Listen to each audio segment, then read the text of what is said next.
lost in frustration as she gazed at the swirling nebula beyond. Her chitinous exoskeleton clicked softly as she shifted her weight, a nervous habit that had developed over the past 3 standard months. Behind her, the ship's bridge hummed with activity. But there was an underlying tension that even the most disciplined crew members couldn't hide. The Times Void's crown asterisk, pride of the Zephyrian Imperial Fleet, was dying, not from battle damage or enemy fire, but from something far more humiliating, a complete failure of the ship's quantum harmonic stabilizer. The device that kept their faster-than-light drives operational, that allowed them to traverse the galaxy in mere days rather than centuries, had simply stopped working, and despite the best efforts of 28 of the galaxy's most renowned engineers, it remained stubbornly broken.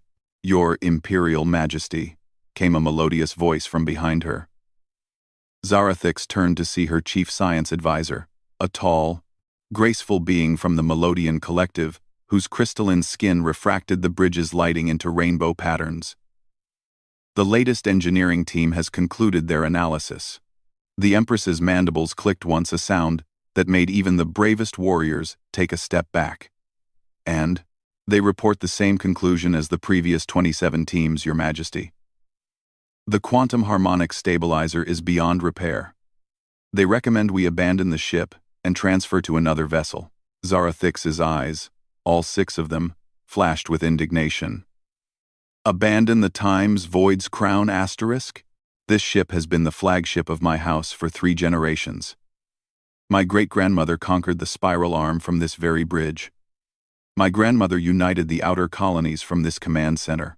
And you suggest I simply walk away because some engineers lack the competence to fix one broken component?" The science advisor's crystalline form dimmed slightly, a sign of distress among her people. "Your Majesty, perhaps if we could consult with the archives of ancient technology on Xerion Prime." "No," the Empress's voice cut through the bridge like a plasma blade. "I will not spend the next 5 years crawling across space in conventional ships while bureaucrats on Xerion debate whether to grant us access to their precious archives. There must be another way." As if summoned by her declaration, a soft chime indicated an incoming transmission. The ship's communications officer, a multi-tentacled being from the deep space colonies, gestured toward the main screen. "Your Majesty, we're receiving a priority message from the orbital station at Junction 7. They report that a freelance engineering consultant has arrived and wishes to examine our specifications." Zarathix's laugh was bitter. "Another engineer? How refreshing. I suppose this one also claims to be the greatest technical mind in the galaxy?" "Actually, Your Majesty." The communications officer hesitated, his tentacles writhing nervously. "The message indicates that this consultant is human." A sudden silence fell across the bridge. Human. The newest members of the galactic community, a species that had only achieved faster-than-light travel within the last 50 standard years. They were known throughout the galaxy for their peculiar habits, their strange emotional volatility, and their tendency to find unconventional solutions to complex problems. Most civilized species found them amusing at best, dangerous at worst. A human? The science advisor's crystalline form flickered with what might have been curiosity. "Your Majesty, while I acknowledge that humans have shown some unexpected capabilities in recent years, surely a problem that has stumped the finest minds from the Andromedan Institute and the technical colleges of Vega Prime would be beyond the capabilities of such a young species." The Empress considered this for a long moment. In the past 3 months, they had consulted with Zephyrian engineers, her own people, masters of biotechnology and organic machinery. They had brought in the methodical Andromedans, whose logical approach to problem-solving was legendary. The artistic vegans had examined the device from aesthetic and functional perspectives. Crystalline beings had analyzed its energy patterns, gaseous entities had studied its quantum fluctuations, and mechanical species had dissected its physical components. All had failed. "Tell me," she said finally, "what exactly makes this human think he can succeed where others have failed?" The communications officer consulted his console. "According to the message, Your Majesty, He claims no special qualifications. He identifies himself as, let me translate this correctly, Dave Miller, maintenance guy and dad of 3. He says he's been fixing things his whole life, and he's never met a machine he couldn't understand.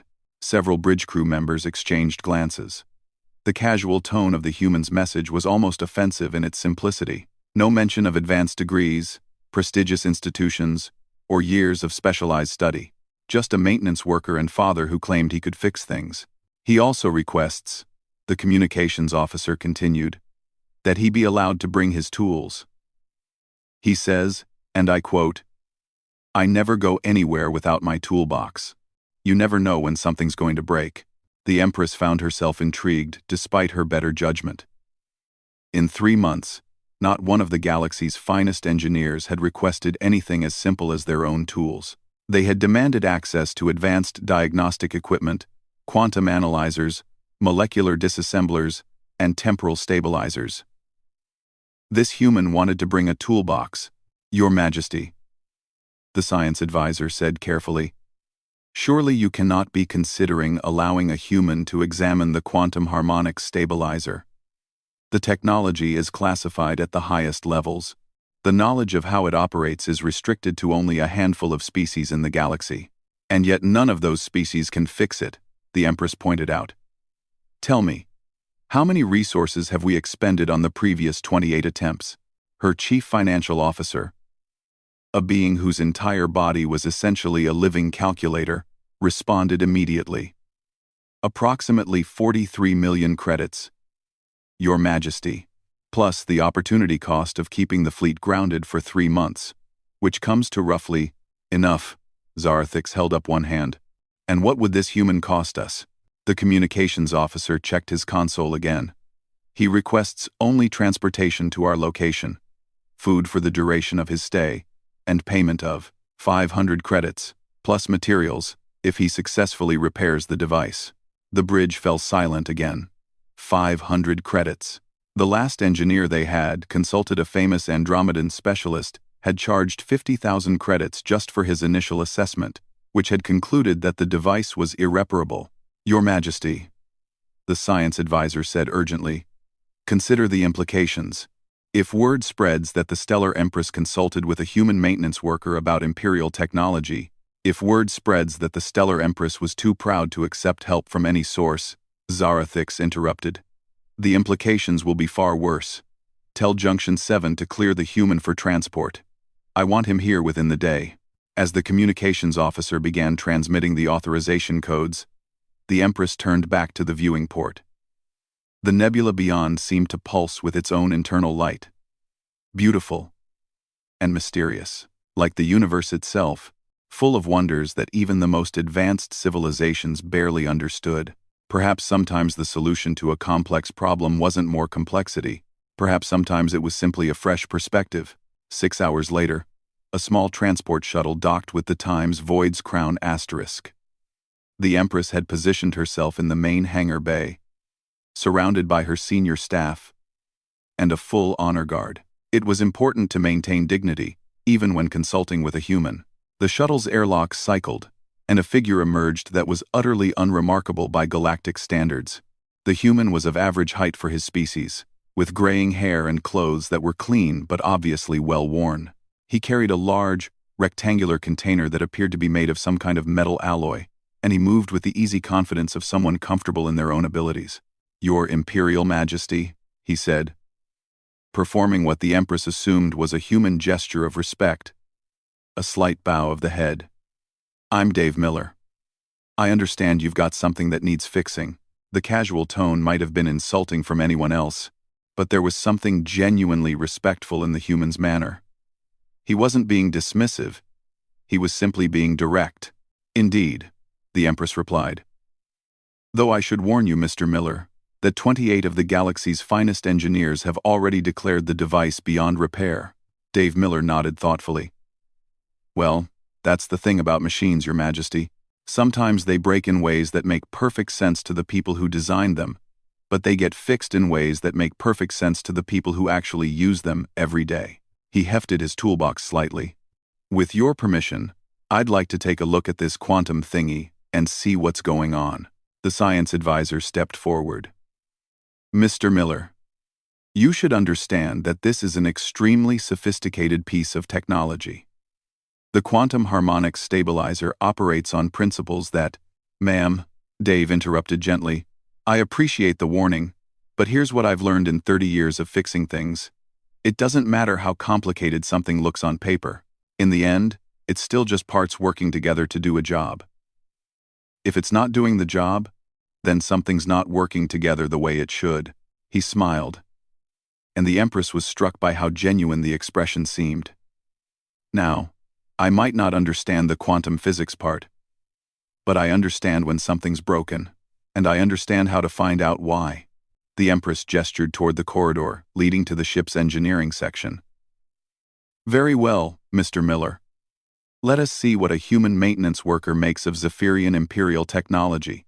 As they walked through the ship's corridors, Dave Miller looked around with obvious interest. The Times Void's Crown Times was a masterpiece of biological engineering. Its walls living tissue that pulsed gently with the ship's heartbeat, its lighting provided by bioluminescent organisms that responded to the crew's needs. Most aliens found the ship either fascinating or disturbing, but the humans seemed simply curious. This is incredible, he said, running his hand along a wall panel that shifted color at his touch. It's like the ship is alive. It is alive, the science advisor replied stiffly. Zephyrian bioships are grown rather than built. They are living entities in symbiotic relationship with their crews. Dave nodded, his expression thoughtful. That explains a lot, actually. If the ship is alive, then the quantum harmonics stabilizer isn't just a machine, it's an organ. And when an organ stops working, sometimes the problem isn't with the organ itself. Sometimes, it's with how the organ connects to the rest of the body. The science advisor's crystalline form flickered with surprise. That is, actually a remarkably insightful observation, Mr. Miller. They arrived at the engineering section, where the quantum harmonic stabilizer dominated the center of the room. It was a beautiful piece of technology, a crystalline structure about 3 meters tall that normally pulsed with inner light as it manipulated the fundamental forces of space-time. Now it sat dark and silent, surrounded by monitoring equipment and diagnostic tools left behind by previous engineering teams. Dave Miller set down his toolbox and walked slowly around the device, not touching anything, just observing. The Empress watched him carefully, noting how he moved with the deliberate care of someone who understood that observation was the first step in understanding. How long did you say this thing has been broken? He asked. Approximately 3 months, the Empress replied. And when did you first notice something was wrong? The ship's chief engineer, a native Zephyrian whose biomechanical implants interfaced directly with the ship's nervous system, stepped forward. The degradation was gradual at first.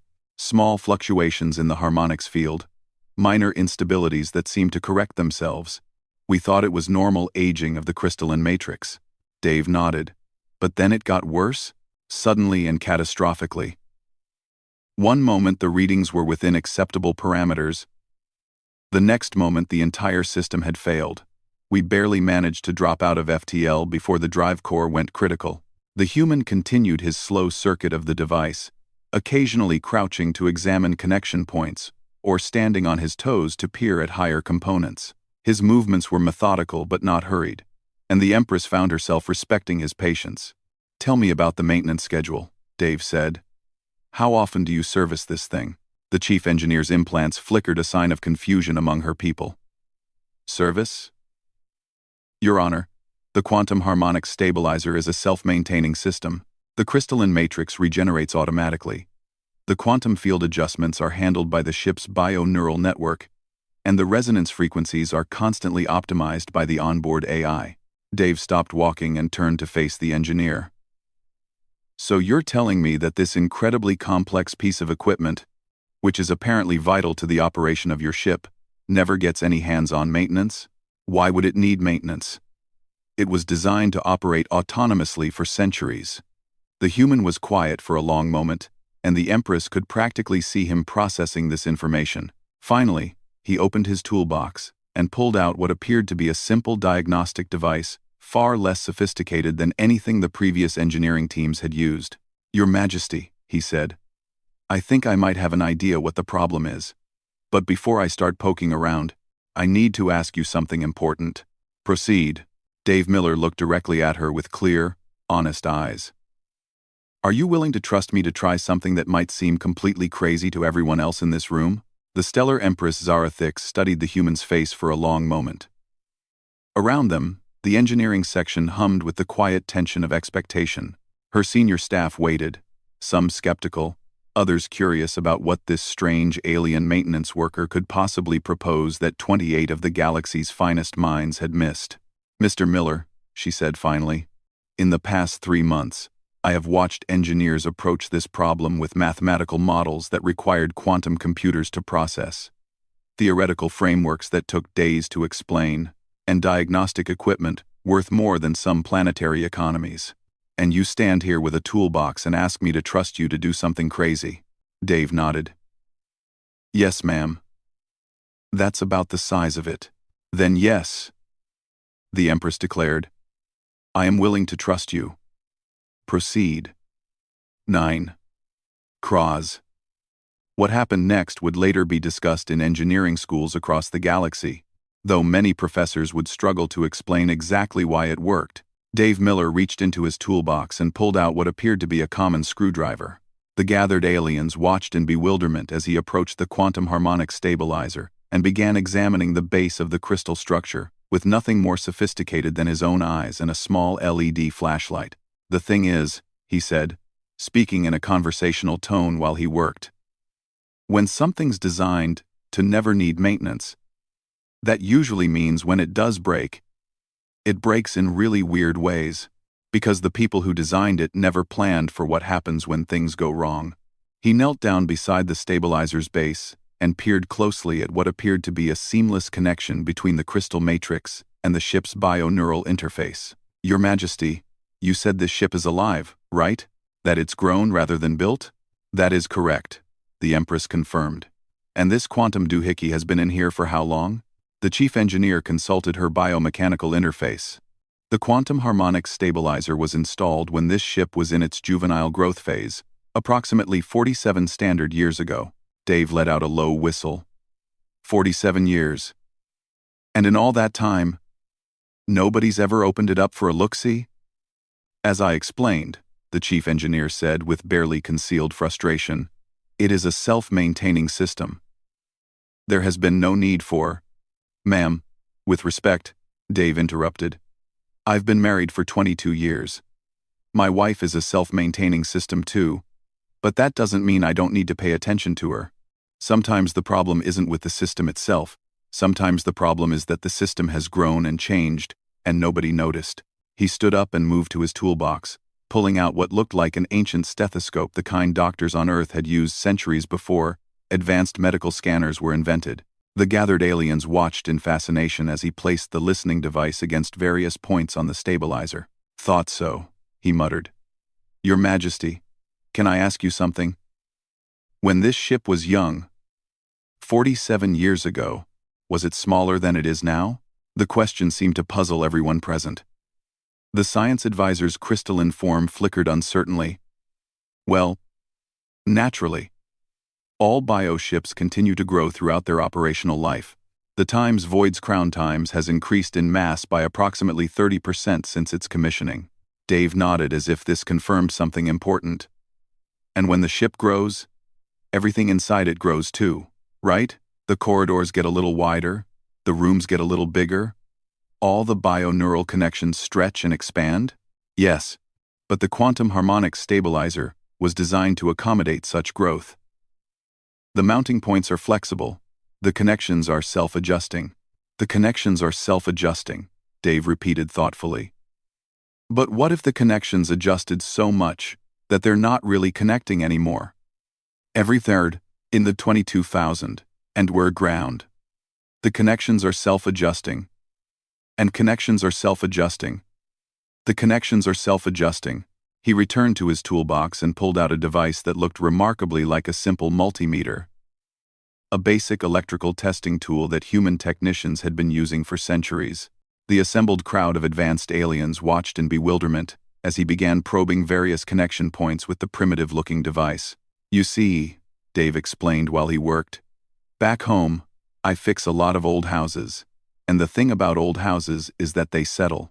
The foundation shifts a little, the walls move just tiny amounts, and suddenly doors don't close right, and windows stick. The house didn't break, it just changed slightly, and all the parts don't fit together the same way they used to.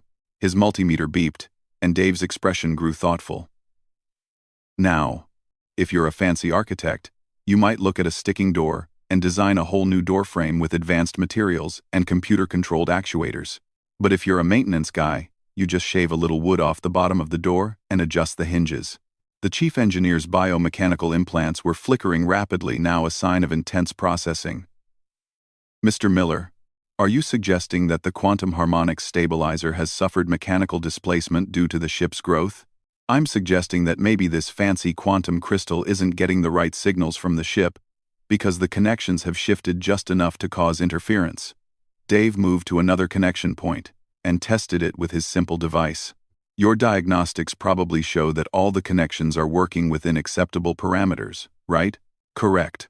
All bioneural interfaces show optimal conductivity and signal integrity, but optimal might not be perfect. And when you're dealing with quantum mechanics, sometimes the difference between optimal and perfect is the difference between working and not working. Dave stood up and brushed dust off his knees. Your Majesty, I think I need to try something that's going to sound completely insane to everyone in this room. More insane than suggesting that a 47-year-old self-maintaining quantum device needs a tune-up?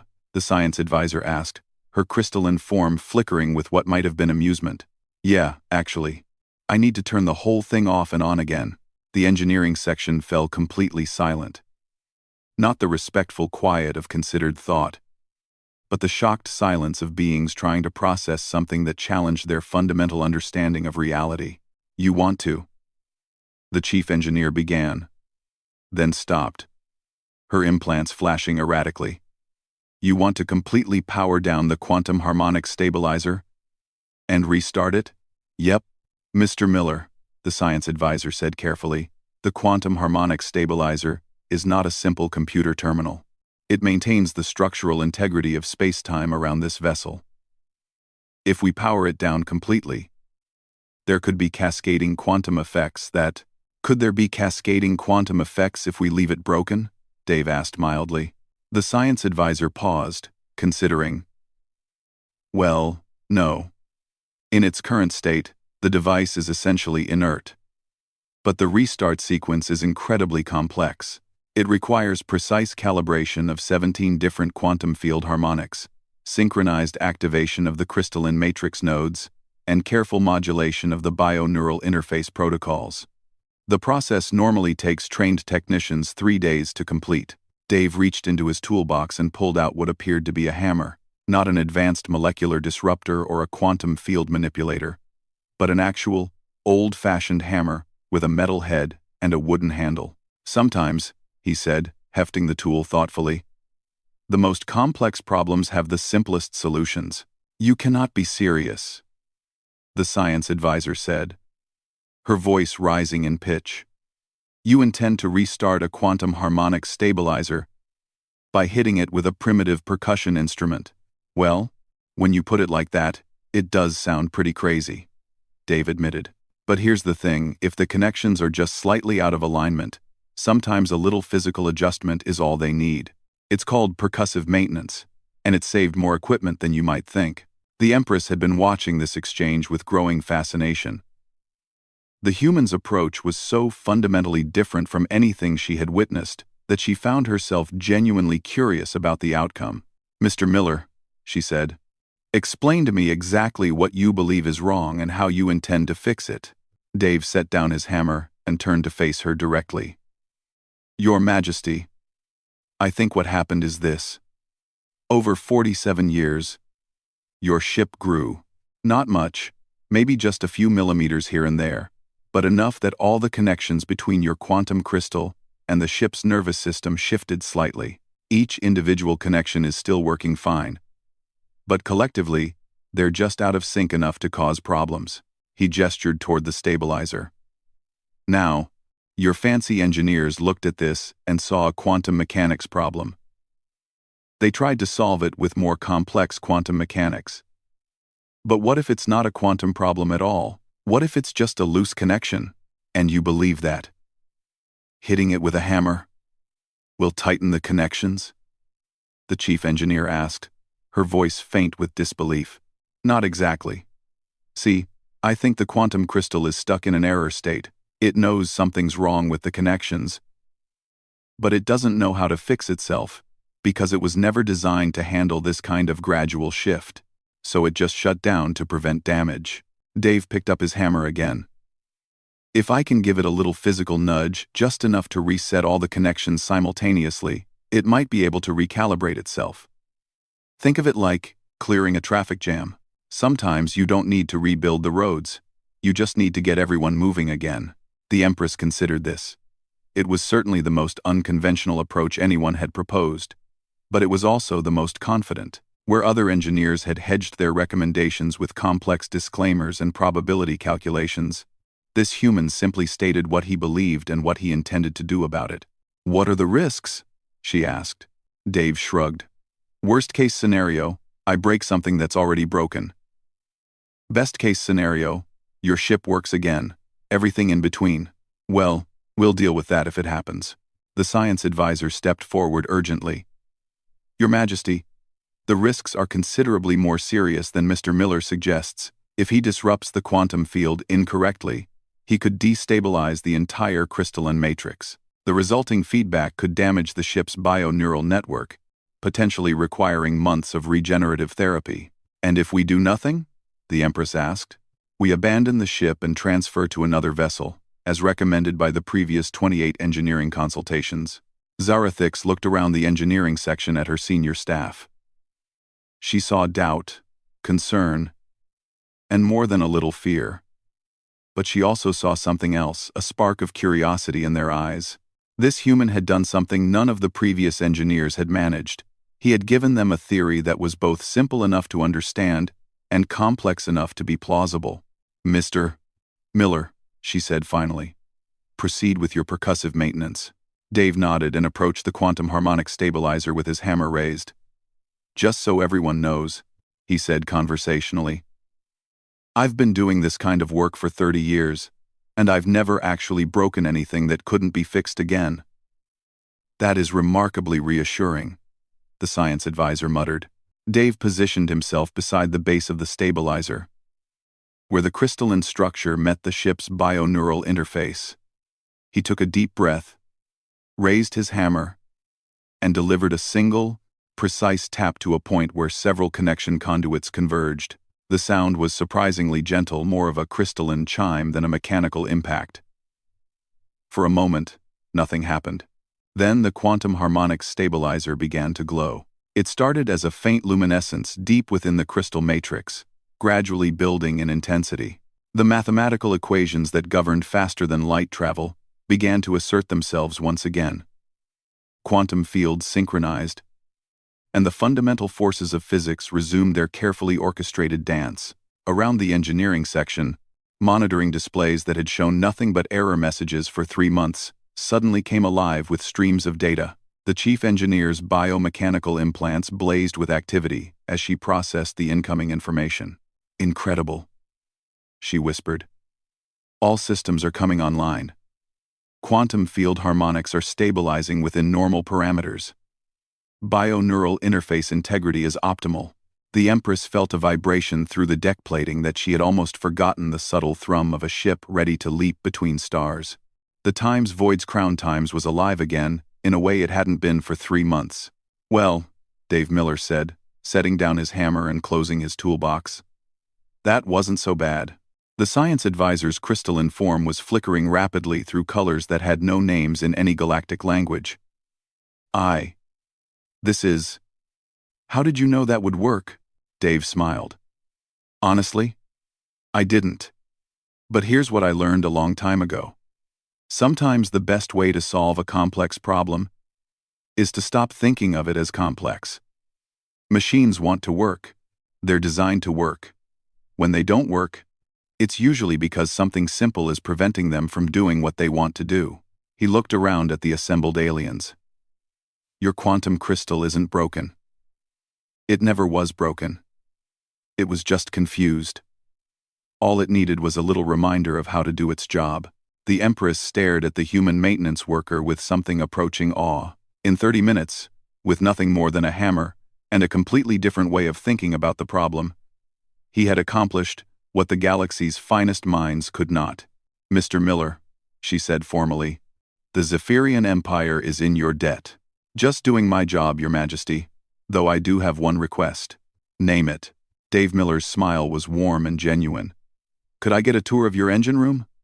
I've never seen a living starship before, and I'd love to understand how all this works. I've got a feeling there's a lot I could learn from your people." As the gathered aliens began to discuss the implications of what they had just witnessed, the Empress found herself looking forward to a very interesting conversation with a human maintenance worker who had just redefined her understanding of what it meant to fix something. 3 days after Dave Miller's unconventional repair of the quantum harmonics stabilizer, the Times Void's Crown Times was traveling through hyperspace at full capacity for the first time in months. The Empress had ordered the ship to the Galactic Engineering Consortium on Narration Prime, not just to verify the repair, but to present what had happened to the galaxy's premier scientific community.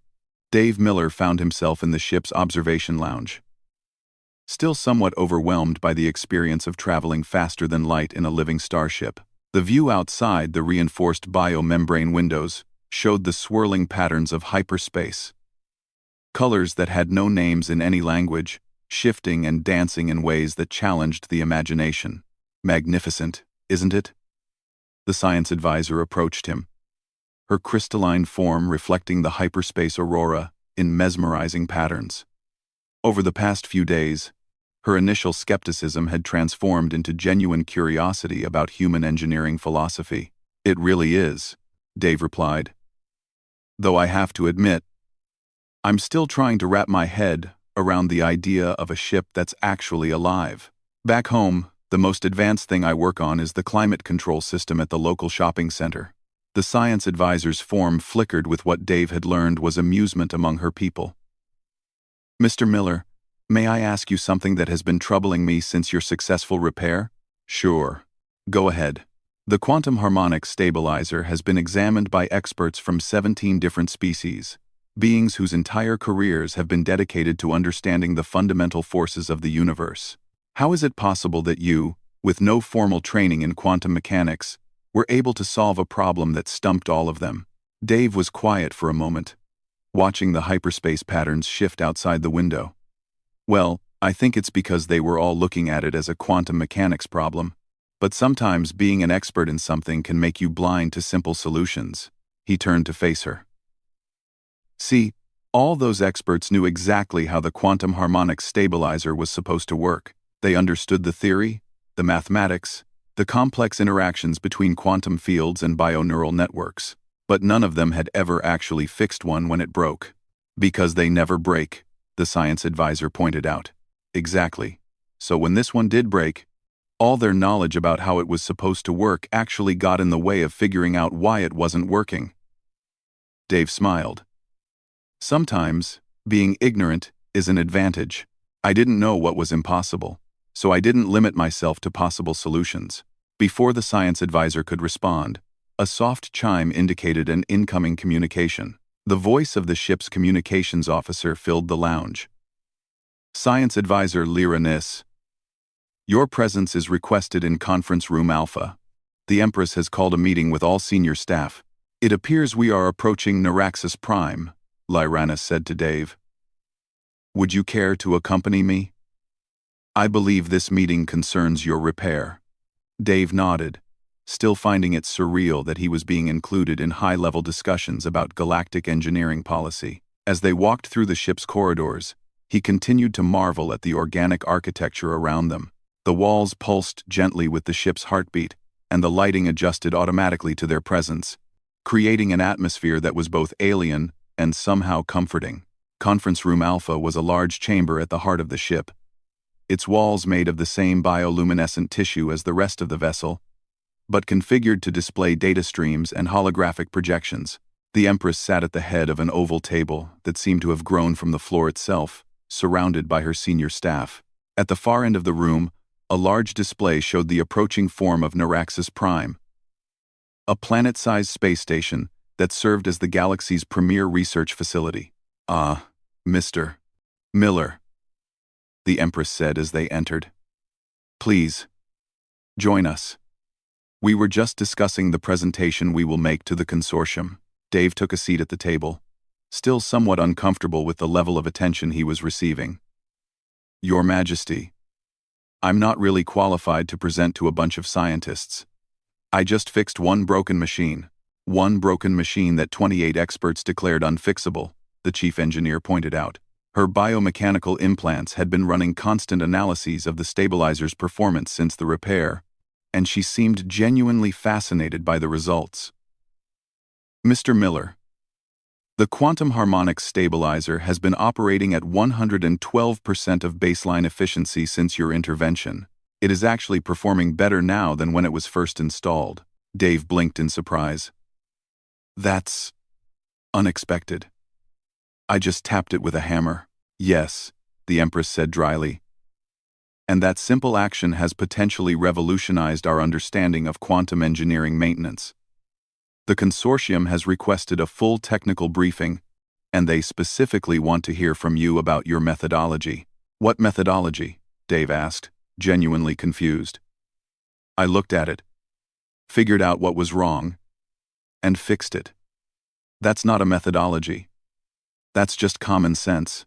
The science advisor leaned forward, her crystalline form brightening with interest.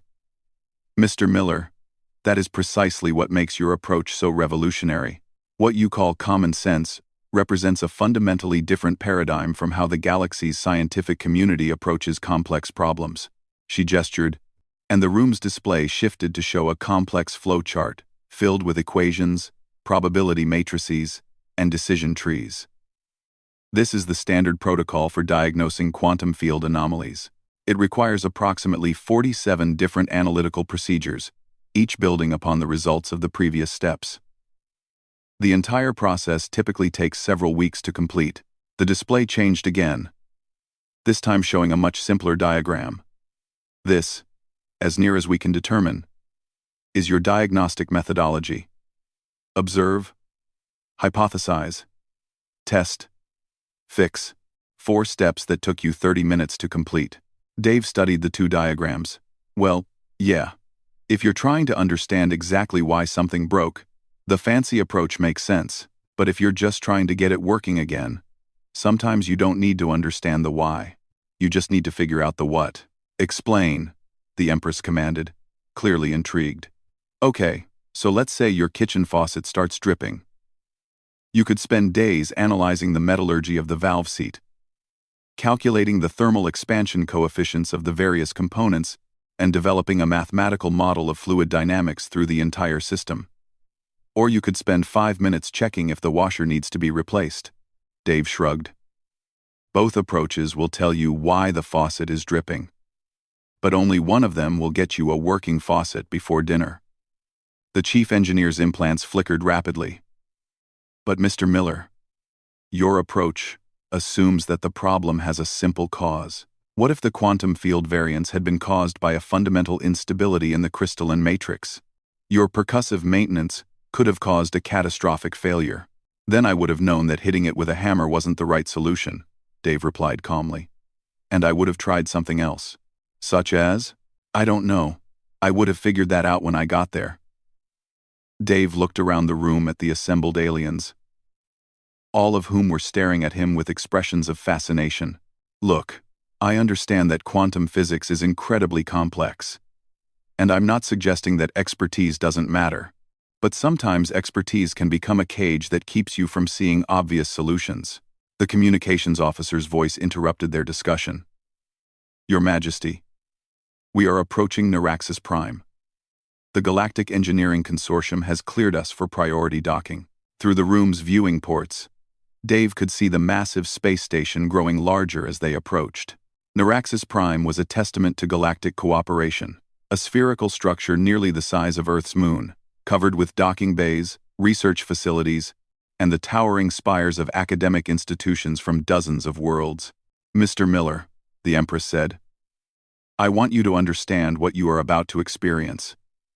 The consortium includes the finest engineering minds in the galaxy. They will question everything about your methods, challenge every assumption, and demand mathematical proof for every claim. Your Majesty, Dave said with a slight smile. I've been married for 22 years and I have 3 teenage kids. I'm pretty used to having my methods questioned. 2 hours later, Dave found himself standing in the largest auditorium he had ever seen, facing an audience of beings from across the galaxy. The amphitheater was designed to accommodate the various environmental needs of different species, with sections for aquatic beings, atmospheric chambers for gas-based entities, and specialized seating for creatures that defied easy categorization. At the center of the gathering sat the Consortium Council, 12 of the most respected engineers and scientists in known space. Their spokesperson was an ancient being from the Andromedan Collective, a species known for their ruthless logic and precise thinking. Mr. Miller, the Andromedan began, its voice carrying the weight of centuries of accumulated knowledge. We have reviewed the technical specifications provided by the Empress. You claim to have repaired a quantum harmonic stabilizer using what you term percussive maintenance. This is unprecedented. Dave nodded. Yes, sir, it is. But sometimes unprecedented problems require unprecedented solutions. Indeed. However, we must point out that your methodology cannot be replicated. Without a detailed understanding of the quantum field interactions involved, there is no way to predict when such an approach would succeed or when it would cause catastrophic failure. With respect, sir, Dave replied. I think you're missing the point. I didn't repair the quantum harmonic stabilizer, despite not understanding quantum physics. I repaired it because I didn't understand quantum physics. A murmur ran through the assembled crowd. The Andromedan's expression remained neutral, but Dave could sense increased attention from the audience. Elaborate, the council spokesperson commanded. Dave looked out at the sea of alien faces, each representing species with technologies and capabilities beyond human imagination. But he also saw something familiar in their expressions, the same mixture of skepticism and curiosity he had encountered countless times when explaining a simple fix to someone who expected a complex solution. All of your experts approached this problem as a quantum mechanics issue, he began. They saw a quantum device that wasn't working, so they assumed the problem was quantum mechanical. But what if it wasn't? What if the quantum part was working fine, and the problem was something much more basic? He gestured toward the holographic display that showed the times Void's Crown ***'s quantum harmonic stabilizer. Every one of your experts ran sophisticated quantum field analyses. They mapped probability matrices and calculated wave function collapses. But did any of them check if the connections were loose? The bio-neural interface diagnostics showed optimal conductivity. Another council member interjected. Optimal isn't perfect, Dave replied. And when you're dealing with something as sensitive as quantum fields, the difference between optimal and perfect might be the difference between working and not working. He paused, gathering his thoughts. Here's what I think happened. Over 47 years, the ship grew. Just a little bit, but enough to put tiny stresses on all the connections. Each individual connection was still within acceptable parameters, but collectively, they were just out of sync enough to confuse the quantum crystal. Even if your hypothesis is correct, the Andromedan said, your solution was essentially random. You had no way of knowing that percussive maintenance would resolve the synchronization issue. Dave smiled. Actually, I did know. See, that's where experience comes in. I've been fixing things for 30 years, and I've learned to recognize certain patterns. When a complex system fails in a way that doesn't make sense based on its individual components, it's usually because the components aren't talking to each other properly. And sometimes the best way to get them talking again is to give the whole system a reset. Another council member leaned forward. Are you suggesting that mechanical shock can somehow reset quantum field alignments? I'm suggesting that a mechanical shock can reset whatever was preventing the quantum field alignments from working properly. The quantum crystal knew how to align the fields, it just needed to be reminded that it could do so. Dave looked around the auditorium. You know, there's something we do back home when our computers start acting weird. We turn them off and turn them back on again. It works about 90% of the time, and nobody really understands why. But it works because it clears out all the little errors and glitches that accumulate over time and lets the system start fresh.